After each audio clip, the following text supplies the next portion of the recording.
مسئلہ کہ کیا شوہر اپنی بیوی کو غسل دے سکتا ہے، یعنی جب بیوی کا انتقال ہو جائے غسل دے سکتا ہے، یا شوہر کا انتقال ہو جائے اس کی بیوی غسل دے سکتی ہے؟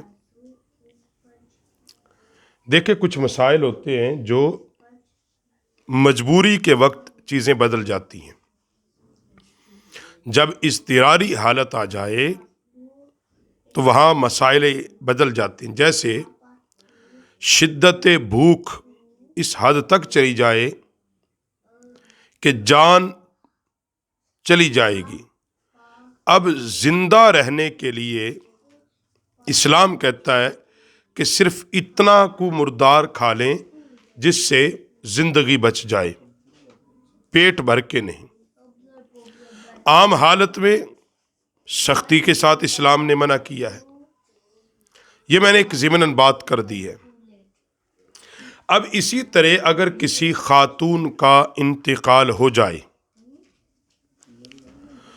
اور کوئی عورت اسے غسل دینے کے لیے دستیاب نہیں، ایسا علاقہ ہے، ایسا ماحول ہے، ایسی جگہ پہ ہیں، یا ایسی ہی صورتحال ہے کہ کوئی خاتون غسل کے لیے دستیاب ہی نہیں ہے، اب اس صورت میں پہلا جو مسئلہ فقہاء نے لکھا وہ یہ ہے کہ اب بامر مجبوری ہے تو اب اس سے غسل ساقط ہو جائے گا، تو اس کا کوئی محرم قرابت دار اس کو تیمم کرا دے، کوئی قرابت دار اس کو۔ اب قرابت دار کون ہے؟ وہ محرم رشتے جن سے اس عورت کا دائمی نکاح حرام ہو، دائمی اور ابدی جن سے نکاح حرام ہو، باپ، بیٹا، دادا، پوتا، چاچا، ماموں، یہ چیزیں بہت سارے بیان ہیں۔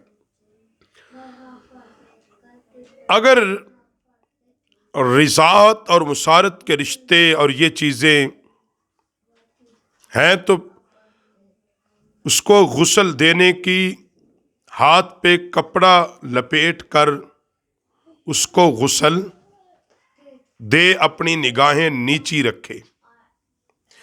اگر یہ بھی دستیاب نہیں ہے پھر اس صورت میں شوہر اس کو غسل دے سکتا ہے۔ یہ اس صورت میں جب کوئی بھی خاتون دستیاب نہیں اور نہ ہی اس عورت کا کوئی محرم رشتہ ہے، تو پھر وہ شوہر جو ہے وہ اس کو غسل دے سکتا ہے۔ اسی طرح مرد فوت ہو جائے تو اس کے لیے اب کوئی مرد غسال دستیاب نہیں ہے، کوئی بھی مرد غسال دستیاب نہیں ہے، تو اس صورت میں وہ عورت، اس کی جو بیوی تھی، وہ اپنے شوہر کو اس صورت میں غسل دے گی جب کوئی دستیاب نہ ہو۔ اگر دستیاب ہو، مرد کے لیے مرد اور عورت کے لیے عورت، تو پھر وہی غسل دیں گے ان کی موجودگی میں، قطعاً شرعاً اس کی کوئی اجازت نہیں ہے، کیونکہ جب عورت انتقال کر جاتی ہے تو فقہاء نے جو اس کے لیے کہا ہے کہ وہ شوہر جو ہے اس کے جسم کو ڈائریکٹلی نہیں چھو سکتا، اس کے جنازے کو کندھا دے سکتا ہے، اس کی نماز جنازہ پڑھا سکتا ہے، قبر میں کپڑے کے ساتھ اس کو اتارا جا سکتا ہے، شوہر یہ تو کر سکتا ہے۔ باقی اگر کوئی حوالہ دے یا کوئی بات ایسی کرے کہ فلاں نے ایسا کر دیا، تو قرآن و سنت میں، احادیث صحیحہ میں ان کی کوئی اصل نہیں۔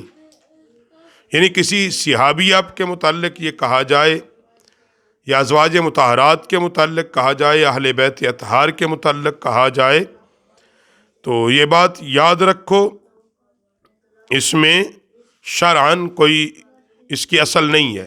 اور اسی طرح جو یہ کہے کہ شوہر کو جو ہے اپنی بیوی کی میت کو غسل خود دے، یہ بعض جگہ سننے میں آئے دینا چاہیے، جی بھائی شرعاً نہیں دے سکتا۔ ہاں اس صورت میں ہے کہ جب کوئی محرم نہ ہو، کوئی عورت دستیاب نہ ہو، اب کوئی سبیل اور کوئی راستہ نہیں نکل رہا، تو پھر کیا ہے کہ اس کا شوہر ہی اس کو دے دے۔ اگر محرم رشتے موجود ہوں تو پھر وہ دے۔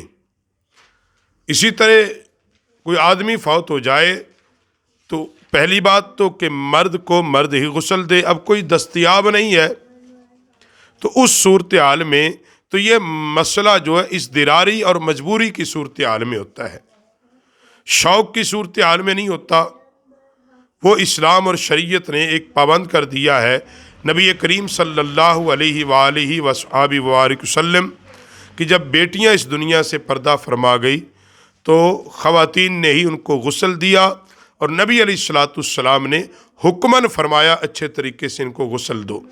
اسی طرح آقا کریم صلی اللہ علیہ وسلم کے صاحبزادگان اس دنیا سے جب پردہ فرمایا تو آقا علیہ السلام نے اور اصحاب رسول نے ہی ان کو غسل دیا۔ تو نبی علیہ السلام کی شریعت و سنت کا جو درس ہے وہ عام یہی ہے کہ عورت کو عورت غسل دے اور مرد کو مرد غسل دے۔